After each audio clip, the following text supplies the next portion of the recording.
What's up, everybody? Thanks for tuning in to another episode of Undercover Vikings, and I wanted to talk to you guys really quickly about the last episode that just aired.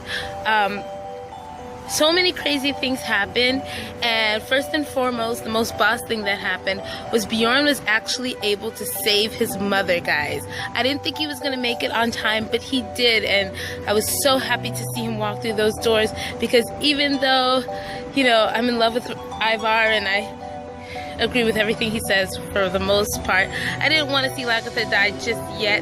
I know she wants to join Ragnar, and she's probably okay with the fact that she's probably gonna die, but I couldn't stand to see us lose another one of our main characters right away. But then on the flip side, Bjorn's making out with Astrid. That was completely blindsiding me, and I didn't even think that he actually liked her. I thought he couldn't stand her, but them making out was like completely weird, especially since he just had a fight with Torvi, and I'm hoping that this is not a sign that they're going to separate, especially since they have so many kids together. But then again, we still have this Muslim girl that we have no idea what's gonna happen with her. And what about Gisela, guys? Man, she's a beast. I know I say that like all the time, but she is seriously a beast.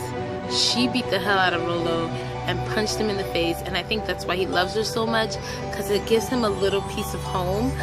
Girl, Gisela, you're the bomb, man. You're the bomb. Even though you're not a Viking, you would have made an amazing shield maiden, yo. And then there's Ubbe and Margaret. So he freed her as a slave, and now she's free, and he's gonna marry her.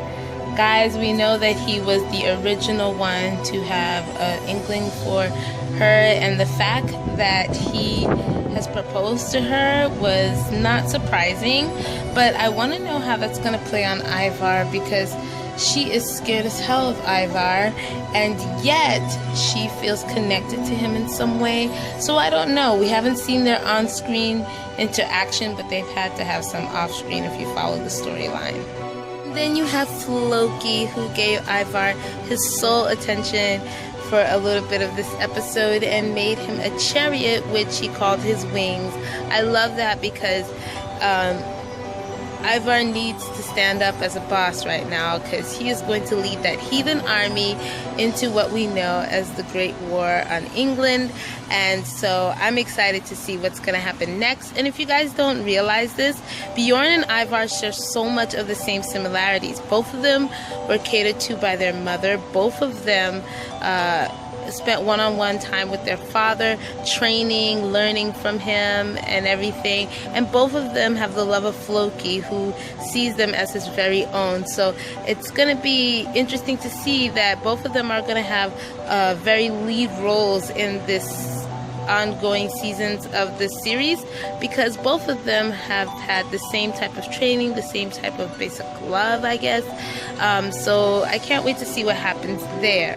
And hopefully we get to see King Ayla's demise in this next upcoming episode. Probably not the very next one, but in the next few to come. Of course, Judith tried to warn them. She has more respect for Ragnar than she has for her own father, but he thinks he has it all figured out. Guys, I miss Ragnar in this episode.